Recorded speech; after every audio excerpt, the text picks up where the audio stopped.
গাজায় ফিলিস্তিনিদের উপর গণহত্যা চালাচ্ছে ইসরায়েল, অ্যামনেস্টির রিপোর্ট।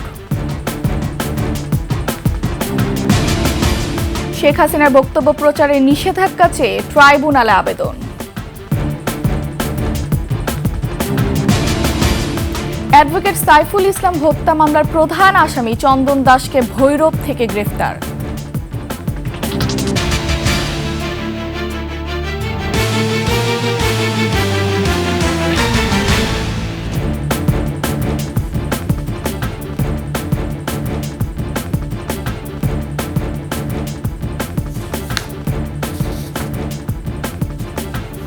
শুনছিলেন সংবাদ শিরোনাম। আমন্ত্রণ ২১শে সংবাদে, সাথে আছি আমি ফারহানা লোপা।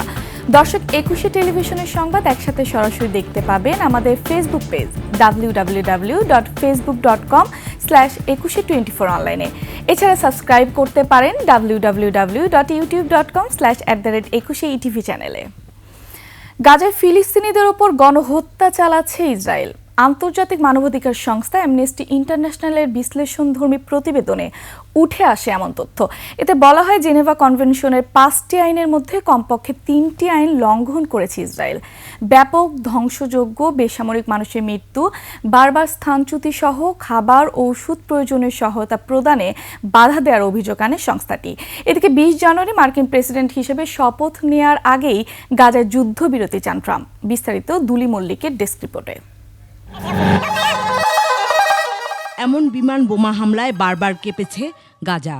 গেল বছরের ৭ অক্টোবর শুরু হওয়া ইসরায়েলি বাহিনীর অভিযানে এ পর্যন্ত নিহত হয়েছে ৪৪,০০০-এর বেশি ফিলিস্তিনি।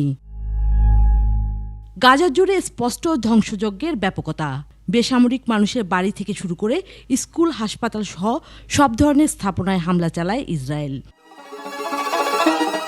হামলার সঙ্গে ইসরায়েলি বাহিনীর এমন উল্লাসের ছবি বলে দেয় হত্যাযজ্ঞে তাদের গভীর সম্পৃক্ততা।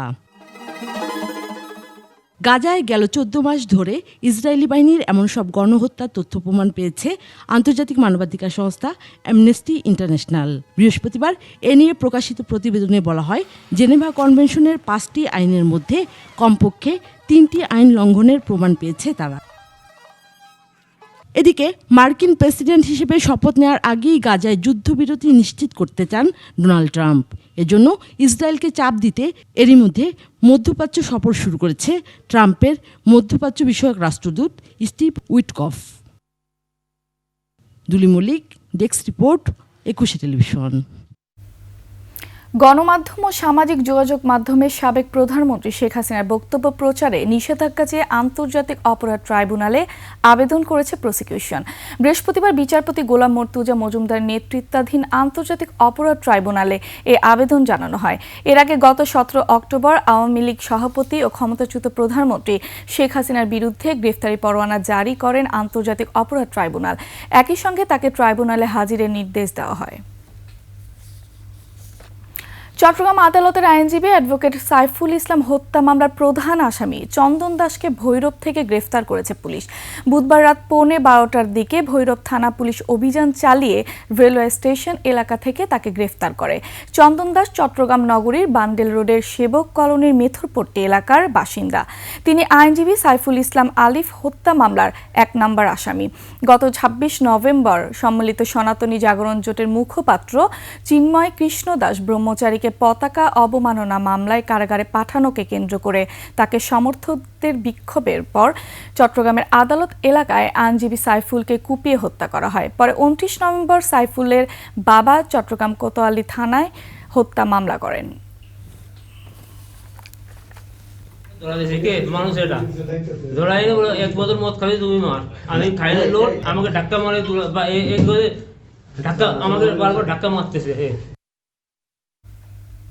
নিচ্ছি সংবাদ বিরতি। যখন ফিরছি তখন অন্যান্য সংবাদের সাথে আরো থাকবে। আবারও এমবাপ্পের পেনাল্টি মিস, বিলবাওয়ের কাছে ২-১ গোলে রিয়ালের হার।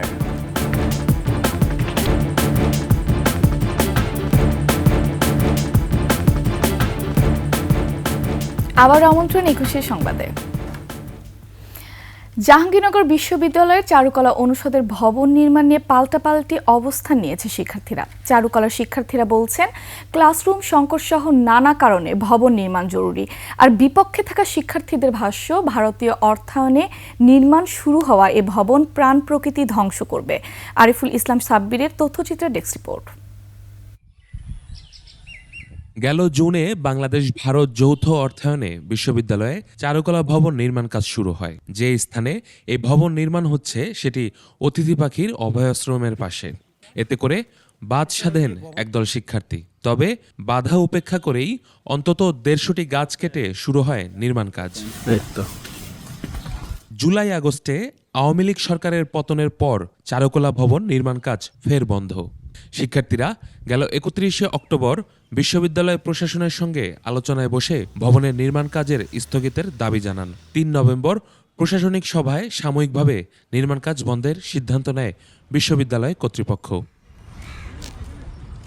তবে চারুকলা অনুষদের শিক্ষার্থীরা বলছেন, একাডেমিক ও ক্লাসরুম সংকটের কারণে এই ভবনটি নির্মাণ জরুরি। ক্লাসরুমের সংকট থেকেই আমাদের 49তম ভাই আপুদের যারা আছে 49তম আবর্তনের, তারা পরীক্ষা দিতে পারছে না। কোনো এক নির্দিষ্ট গোষ্ঠী তাদেরকে খুব বড়সড় ইন্ধন দিচ্ছে বলেই তারা চারুকলা বিভাগ কিংবা জাহাঙ্গীরনগরের সাংস্কৃতিক রাজধানীর মতো এমন একটা প্রাণ কেন্দ্রে চারুকলার বিরুদ্ধে তারা হচ্ছে যে আচরণটা করছে। 9টা ব্যাচের প্রতিটা ব্যাচের জন্য পর্যাপ্ত রুম আমাদের এখানে নাই, যে কারণে বাধ্য হয়ে আমাদের ক্লাসরুমের বাইরে ক্লাস করা লাগে। অতিথি পাখির অভয়ারণ্য ও প্রাণ প্রকৃতি রক্ষায় অন্যখানে এই ভবন নির্মাণের দাবি আন্দোলনকারীদের। এই জায়গাটা অনেক বেশি ইকোলজিক্যাল রিচ, বায়োডাইভার্সিটি রিচ জায়গা ছিল। এর পাশেই আছে একটা অতিথি পাখির অভয়ারণ্য। বিগত রেজিমে যখন চারুকলা ভবনের কাজটা শুরু হয়, সেটা অনেক ধরনের অনিয়মের মধ্য দিয়ে চারুকলা ভবনের কাজ শুরু হয়। প্রাণ প্রকৃতি ও পরিবেশ ধ্বংস করে এই ধরনের অপরিকল্পিত বিল্ডিং নির্মাণ হোক, সেটা আমরা চাই না। প্রাণ প্রকৃতি রক্ষা ও ভবন নির্মাণের বিষয়ে তদন্ত কমিটি গঠন করা হয়েছে বলে জানান উপাচার্য।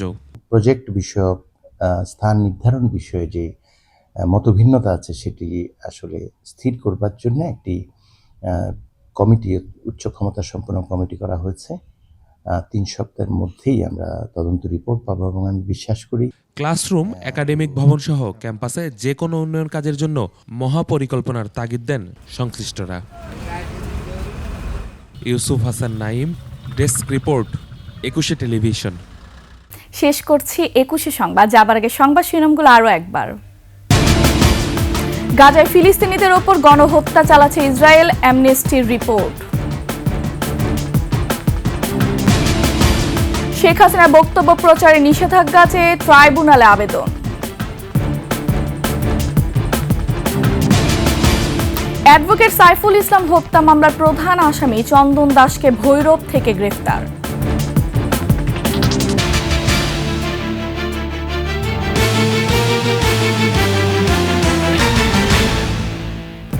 সর্বশেষ সংবাদ জানতে ডায়াল করুন 2021 নম্বরে আর ভিজিট করুন 21-tv.com ওয়েবসাইটে। ফেসবুকে ভিজিট করতে পারেন www.facebook.com/2124 অনলাইনে। এছাড়া সাবস্ক্রাইব করতে পারেন www.youtube.com/@21etv চ্যানেলে। এতক্ষণ সঙ্গে থাকার জন্য ধন্যবাদ। পরবর্তী সংবাদ দুপুর 1টায় দেখার আমন্ত্রণ রইল। 21-এর সাথেই থাকুন।